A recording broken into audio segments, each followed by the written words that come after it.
नमस्कार, देवभूमि समाचार में बहुत स्वागत है आपका। मैं हूं आपके साथ प्रियंका मिश्रा। बुलेटिन की शुरुआत करेंगे।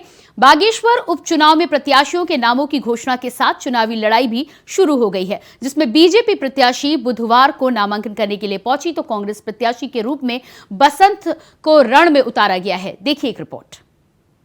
यानी कि ऐसी महिला को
हालांकि बीजेपी इस चुनाव में जीत का बड़ा दावा कर रही है, जिसके लिए बीजेपी की तरफ से सहानुभूति कार्ड का इस्तेमाल किया गया है। दरअसल बीजेपी ने चंदन रामदास की पत्नी को ही उनकी सीट पर उम्मीदवार बनाया है, लिहाजा बीजेपी को उम्मीद है कि कांग्रेस को यहां चंपावत जैसी ही हार झेलनी पड़ेगी। देखिए, आज नामांकन का दिन है और जिस प्रकार का उत्साह बागेश्वर की जनता के अंदर मैं देख रहा हूँ, ये निश्चित रूप से चंदन रामदास के कार्य का प्रभाव है। प्रत्याशी घोषणा के बाद से ही पूरे बागेश्वर के अंदर एक उत्साह का वातावरण था, कार्यकर्ता उत्साहित हैं और मैं कह सकता हूँ कि आज का जो नामांकन है अभी तक के बागेश्वर के इतिहास में सबसे बड़ा संख्या का नामांकन रहने। भारतीय जनता पार्टी हर चुनाव को बहुत ही सीरियसली लेती है और हमने उनकी धर्मपत्नी पार्वती दास जी को टिकट दिया है। मुझे पूर्ण उम्मीद है कि और मैं हर चैनल में ये बात कहता हूँ कि 3 सबसे बड़े कारण हमारे जीतने के चंदन रामदास जी का जो लोगों से यहाँ पे रिश्ता रहा है, जो उनका प्यार लोगों की तरफ रहा है और उनके परिवार को लोगों ने प्यार दिया है, जो भारतीय जनता पार्टी की संगठनात्मक शक्ति है, और तीसरा माननीय पुष्कर सिंह धामी जी ने जो काम करके 1.5 साल में जो उनका नेतृत्व रहा है, ये 3 हमारे सबसे बड़े कारण रहेंगे चुनाव जीतने के। देखिए, कांग्रेस के पास ऑप्शन क्या था? कांग्रेस के तो जो पैनल में प्रत्याशी थे वो तो भारतीय जनता पार्टी ज्वाइन कर गए और उन्होंने खुद अपने स्टेटमेंट में ये बात बोली है कि मैं पुष्कर सिंह धामी जी के कामों से इम्प्रेस होकर, उनके नेतृत्व से प्रभावित होकर मैंने बीजेपी ज्वाइन कर ली। वहीं आम आदमी पार्टी का दामन छोड़ कांग्रेस का हाथ पकड़ने वाले बसंत कुमार को अब कांग्रेस ने अपना सेनापति बनाकर मैदान में बीजेपी से टक्कर लेने के लिए उतार दिया है और अब जीत का दावा कांग्रेस की तरफ से किया जा रहा है। यानी कि ऐसी महिला को टिकट दिया है भाजपा ने जिनको राजनीति का क ख घ भी नहीं आता। अगर कोई काम किया होता भाजपाइयों ने या उनकी सरकारों ने तो काम के बलबूते किसी जमीनी कार्यकर्ता को वो टिकट देते, लेकिन काम पर यकीन नहीं है, केवल सहानुभूति के जरिए वो अपनी चुनावी वैतरणी पार करना चाहते हैं। और कांग्रेस ने जो प्रत्याशी उतारा है वो पहले भी बहुत अच्छे मत लाए हुए हैं बागेश्वर से, और आपने देखा कि 26 दलों का जो हमारा गठबंधन इंडिया बना है उसी की एक बानगी आप यहाँ पर देख रहे हैं कि हम एकजुट होकर ये चुनाव लड़ रहे हैं। उत्तराखंड की बागेश्वर विधानसभा सीट पर उपचुनाव का रण शुरू हो चुका है। भाजपा हो या कांग्रेस, सभी जीत का दावा तो कर रही हैं, लेकिन जनता के मन को कौन जीत पाएगा? किसके सर बागेश्वर का ताज सजेगा? कौन बागेश्वर की जनता का सरताज बनेगा? ये तो अब मतगणना के बाद ही पता चल पाएगा। अभय कैतुरा, इंडिया वॉइस, देहरादून। बागेश्वर उपचुनाव के लिए बीजेपी प्रत्याशी ने अपना नामांकन दाखिल कर दिया है। इस दौरान बीजेपी प्रदेश अध्यक्ष महेंद्र भट्ट, प्रभारी मंत्री सौरभ बहुगुणा समेत प्रदेश स्तर के तमाम पदाधिकारी मौजूद रहे। वहीं बागेश्वर उपचुनाव को लेकर कैबिनेट मंत्री प्रेमचंद्र अग्रवाल ने कहा है कि बीजेपी इस उपचुनाव में बड़े मार्जिन से जीत दर्ज करेगी। दिवंगत मंत्री चंदन रामदास के अधूरे कामों को उनकी पत्नी पार्वती दास पूरा करेंगी।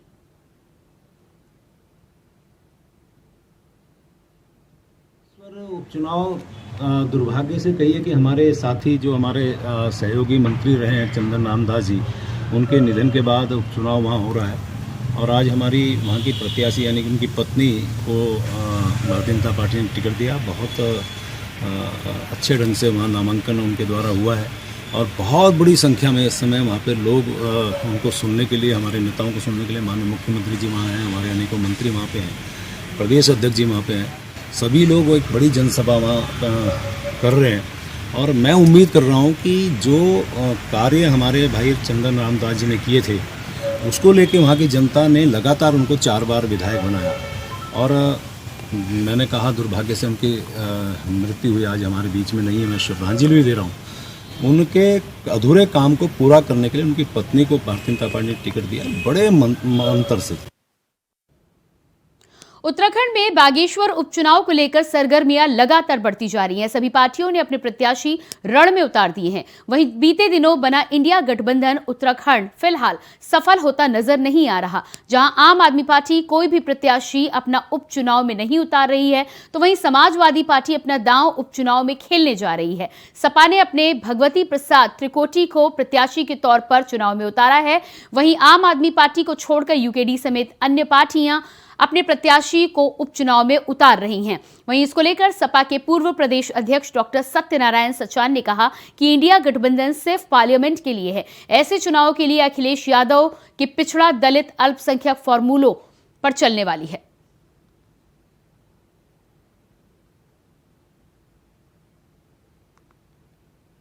इंडिया गठबंधन है पार्लियामेंट के लिए और ये बाई इलेक्शन है, न इससे सरकार गिरनी है न सरकार बननी है। तो इसमें अभी वो इंडिया वाला फार्मूला नहीं है। अभी तो जो हमारा अखिलेश जी का फार्मूला है, पीडीए वाला फार्मूला, पिछड़ा दलित अल्पसंख्यक, हम पहाड़ के जब ठाकुरों को, ब्राह्मणों को जब ओबीसी में शामिल हो गए, पिछड़े हो जाएंगे। तो पीडीए दलित यहाँ 21% है और दलितों को आरक्षण कितना मिल रहा है? 19%। यहाँ पर अल्पसंख्यक यहाँ पर बहुत हैं। तो बेसिकली यहाँ अभी हमारा पीडीए का काम करेगा और पीडीए जहाँ मजबूत हो गया, यहाँ पर राजपूतों से पूछिए, जो यहाँ के काश्तकार ब्राह्मण हैं, उनके बच्चों को नौकरी नहीं मिल रही है। उनको प्रदेश के साथ साथ देश की सेवाओं में 27% आरक्षण दिलाना, ये समाजवादी पार्टी का ध्येय है। अब उन्होंने उतारा है, देखें कोशिश होगी उनसे भी बात करने की, और अन्य दलों ने भी उतारा है, कोशिश होगी बात करने की। देखिए उपचुनाव है ये, इसमें कहीं गठबंधन या दूसरी बातें नहीं, वैसी कई बातें बनी नहीं है। जो भी बात होगी केंद्रीय स्तर पर तय होगी। इंडिया गठबंधन की बात की जाए तो एक साथ चलने का फंड दिया था, लेकिन उपचुनाव में लगता है कि आपस में, देखिए सपा के अध्यक्ष तक भी यही कह रहा है कि उपचुनाव कांग्रेस की जो नीतियां हैं उनसे हम नाखुश है, इसलिए हम अपना उपचुनाव स्थानीय स्तर पर लड़ा जाता है और स्थानीय स्तर पर जैसी कार्यकर्ताओं की राय होगी उसी के अनुसार हम भी आगे की कार्रवाई करेंगे। अगली खबर देहरादून से है, जहां कैबिनेट मंत्री गणेश जोशी ने जर्मनी से आए डेलीगेट्स के साथ बैठक की। आपको बता दें कि जिसमें उत्तराखंड में आयोजित होने वाले इन्वेस्टर्स समिट को लेकर चर्चा की गई। साथ ही मिलेट्स को विश्व स्तरीय पहचान दिलाने को लेकर भी चर्चा की गई। इस दौरान कैबिनेट मंत्री गणेश जोशी ने बताया कि उत्तराखंड के जैविक उत्पादों को विश्व स्तर तक ले जाने के लक्ष्य को लेकर राज्य सरकार पूरी तरह से प्रतिबद्ध है और कोशिश कर रही है कि कृषि उत्पादों को विश्व स्तर पर एक अलग पहचान मिल सके, जिसके लिए इस तरह की बैठकें आगे भी जारी रहेंगी। आज जर्मन पार्लियामेंट का एक डेलीगेशन उनके spokesman foreign policy mister general Hart के नेतृत्व में मुझसे मिला और कई विषयों पर उनसे बातचीत हुई कि भारत जर्मनी के औद्योगिक संबंध कैसे बढ़ाए जाएं। अभी हमारे यहाँ इन्वेस्टर्स समिट होने वाली है निवेश लाने के लिए कैसे साथ साथ काम किया जाए। और जर्मनी ऑर्गेनिक के क्षेत्र में और फूड प्रोसेसिंग के क्षेत्र में काफ़ी आगे है, कैसे उनका सहयोग लिया जाए और उत्तराखंड को कैसे विश्व स्तरीय पहचान दिलाया जाए एग्रीकल्चर के क्षेत्र में, मिलेट्स के क्षेत्र में। इन सब विषयों पर उनसे विस्तार से बातचीत हुई है। मध्य प्रदेश में कांग्रेस महासचिव प्रियंका गांधी वाड्रा समेत कई नेताओं के खिलाफ रिपोर्ट दर्ज की गई है, जिससे देवभूमि की वादियों में सियासी गर्माहट बढ़ गई है। इस पूरे मामले में हल्द्वानी के विधायक सुमित हृदयेश ने बयान देते हुए कहा है कि वो प्रियंका गांधी के काम करने के तरीके को बखूबी जानते हैं। बीजेपी को अब डर सताने लगा है। सत्ता खोने के डर से वो ये सब दांव अपनी छवि बचाने के लिए करना चाहती है।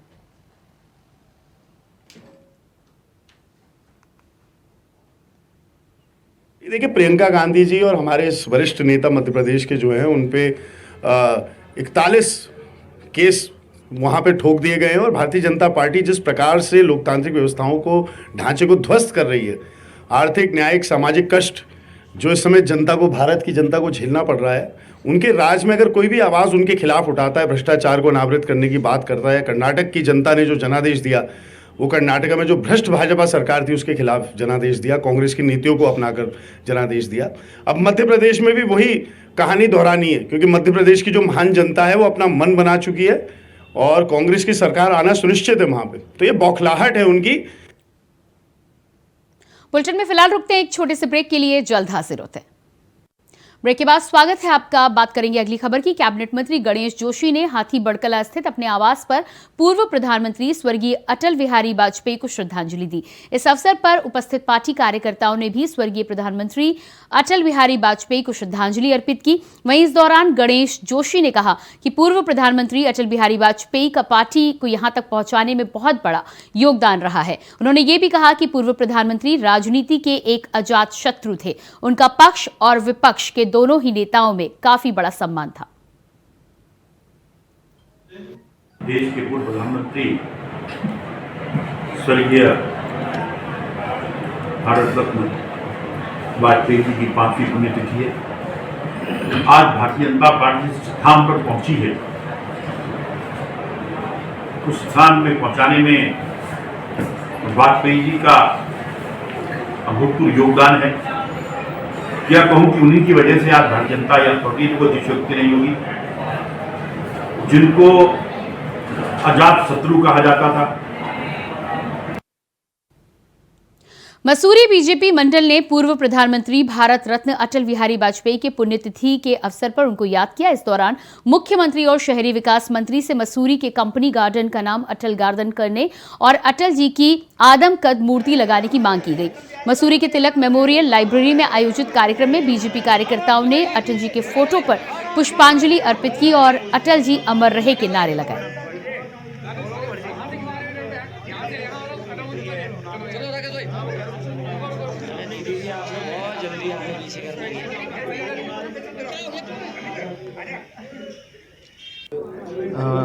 भारत रत्न देश के पूर्व प्रधानमंत्री अटल बिहारी वाजपेयी जी की 5वीं पुण्यतिथि है और भारतीय जनता पार्टी आज भी उन्हीं के पद चिन्हों पे बढ़कर आगे उन्हीं के पद चिन्हों पे काम कर रही है। जो उनका एक सपना था कि जनता का पैसा सारे गरीबों को भलाई में लगे, एक एक पाई आज गरीबों के भलाई में खर्च की जा रही है। चाहे आदर्श, चाहे आप आयुष्मान योजना मान लीजिए, चाहे खाद्यान्न योजना मान लीजिए कि गरीबों का इलाज आज मुफ्त हो रहा है और उनको पूरा राशन फ्री मिल रहा है। तो हम माननीय अटल जी को सदैव हमारे दिलों में रहेंगे। स्वर्गीय भारत रत्न और पूर्व प्रधानमंत्री स्वर्गीय अटल बिहारी वाजपेयी जी की 5वीं पुण्यतिथि पर और यहाँ पर भाजपा मसूरी मंडल द्वारा उनको पुष्पांजलि दी गई है, श्रद्धांजलि दी गई है। और निश्चित ही जिस तरह का व्यक्तित्व उनका रहा है, जैसा नाम वैसा उनका व्यक्तित्व था और वो सर्वदलीय नेता थे। और मसूरी से तो मैं मानता हूँ कि जो हमारे भारतीय जनता पार्टी के वरिष्ठ जन रहे हैं, चाहे आदरणीय मदन मोहन सिंह रहे हों या और भी लोग हैं, उनसे उनका जो है निजी आना जाना था। और निश्चित ही अटल बिहारी वाजपेयी जी को जो है खाली भारतीय जनता पार्टी के लोग नहीं, लेकिन अन्य दल भी बहुत सम्मान करते थे। ऐसी महान शख्सियत जिसने भाजपा को स्थापित किया, आज भारतीय जनता पार्टी पूरे विश्व में नंबर 1 की पार्टी है और उसका सारा श्रेय हमारे अटल बिहारी वाजपेयी को जाता है, जिन्होंने मात्र दो सदस्यों से लोकसभा में गठबंधन में सरकार चलाई थी। चाहे 13 दिन की सरकार थी, चाहे वो 13 महीने की सरकार रही हो। उसके बाद एक पहला गठबंधन की सरकार है जो पूरा 5 साल अपना कार्यकाल उन्होंने पूरा किया। अटल बिहारी वाजपेयी के अंदर एक ऐसी खासियत थी कि वो सर्वदल सबको साथ इकट्ठा लेके चलते थे, कोई द्वेष भावना नहीं थी, हर उसको साथ लेके चलते थे, हर पार्टी के आदमी को साथ लेके चलते थे। बद्रीनाथ धाम मास्टर प्लान को लेकर कांग्रेस प्रदेश कमेटी ने व्यापारियों के हितों के लिए सवाल खड़े किए हैं। उन्होंने सरकार को आड़े हाथों लेते हुए कहा कि व्यापारियों और तीर्थ पुरोहित का मास्टर प्लान के जरिए शोषण करने का आरोप लगाया है। बता दें कि कांग्रेस की प्रदेश कमेटी के उपाध्यक्ष मथुरा दत्त जोशी और मुख्य प्रवक्ता गरिमा दौसानी ने प्रदेश कांग्रेस कार्यालय में प्रेस वार्ता की। इस दौरान कांग्रेसी नेताओं ने केंद्र और राज्य सरकार के बद्रीनाथ धाम में मास्टर प्लान के तहत हो रहे कार्य पर व्यापारियों की दुकान हटाने को लेकर भाजपा सरकार के वादे के अनुसार पीड़ितों को मुआवजा देने की मांग की। देखिए, धर्म के नाम पर राजनीति करने वाली पार्टी आज धर्म नगरी में काम करने वाले लोगों को, धर्म नगरी में से अपनी आजीविका चलाने वाले लोगों को उजाड़ने का काम कर रही है। श्री बद्रीनाथ में आप रिडेवलपमेंट का काम कर रहे हैं, पुनर्निर्माण का काम कर रहे हैं, हमारी इसमें कोई आपत्ति नहीं है, अच्छी बात है, आप करिए। लेकिन जो वहाँ के हकूक़धारी थे, जो बरसों से वहाँ पर व्यापार करके, छोटी मोटी दुकान करके अपने पेट का पालन कर रहे थे, अपने बच्चों का लालन पालन कर रहे थे, आज उनको उजाड़ कर सरकार ने सिद्ध कर दिया है कि ये सरकार धर्म विरुद्ध काम कर रही है और जो धार्मिक अनुष्ठान, धार्मिक काम करने, धार्मिक आधार पर अपनी रोजी रोटी चलाने का काम जो लोग कर रहे हैं, उनको उजाड़ने का काम उत्तराखंड की सरकार कर रही है और केंद्र की सरकार कर रही है। कुठाराघात है, ये कुठाराघात है उन धर्म के रक्षकों को जो लगातार बद्रीनाथ में पूजा अर्चना करके समाज की सेवा कर रहे थे, भगवान की सेवा कर रहे थे। उनको कभी सपनों में भी ऐसा नहीं लगा कि उनके साथ जो धर्म का झंडा बरदार अपने आप को कहती है, वो पार्टी इतना बड़ा उनकी पीठ पे छुरा भोंकेगी। आज 1.5 महीने से ज़्यादा हो गया, तीर्थ पुरोहित और व्यापार संघ के लोग वहाँ पर धरना कर रहे हैं और अब तो उन्होंने आमरण अनशन भी शुरू कर दिया है। हमारे नेता वहाँ जाने की लगातार कोशिश कर रहे हैं, लेकिन मार्ग अवरुद्ध है। तथाकथित ऑल वेदर रोड जिसको ये कहते थे, वो जगह जगह पर बाधित है। इसलिए स्थानीय विधायक बद्रीनाथ से भी मेरी बात हुई और देवप्रयाग के भी हमारे पूर्व काबीना मंत्री प्रसाद नैथानी जी से भी बात हुई। वो वहाँ लगातार उनके बीच में जाने का प्रयास कर रहे हैं, लेकिन नहीं पहुँच पा रहे हैं। अगली खबर मसूरी से है, जहां पर्यटक और स्थानीय लोगों के बीच गाड़ी हटाए जाने को लेकर जमकर विवाद हो गया। पर्यटक के द्वारा स्थानीय लोगों के साथ मारपीट की गई, जिसके बाद स्थानीय लोगों ने मसूरी पुलिस से कार्रवाई की मांग की है, लेकिन मसूरी पुलिस के द्वारा स्थानीय लोगों को ही धमकाने की बात सामने आई है। ऐसे में नाराज स्थानीय लोगों ने राष्ट्रीय राजमार्ग 707A पर जाम लगाकर धरना प्रदर्शन किया। बता दें कि स्थानीय लोगों के द्वारा गांधी चौक पुलिस चौकी इंचार्ज शोएब अली को सस्पेंड करने की मांग उठाई जा रही है। इस दौरान स्थानीय लोगों ने मसूरी पुलिस के खिलाफ जमकर नारेबाजी की। साथ ही स्थानीय लोगों ने गांधी चौक पुलिस स्टेशन में तोड़फोड़ भी की।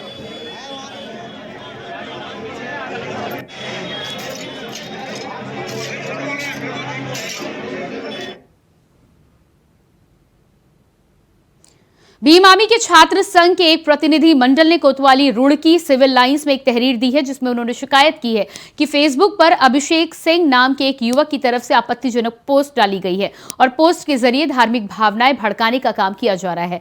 तहरीर में कहा गया है कि सोशल मीडिया पर की गई पोस्ट से मुस्लिम समाज काफी आहत है, शहर का माहौल खराब करने का प्रयास किया जा रहा है। पुलिस मामले का संज्ञान लेकर सख्त कार्रवाई करे और दोषियों को सजा दी जाए।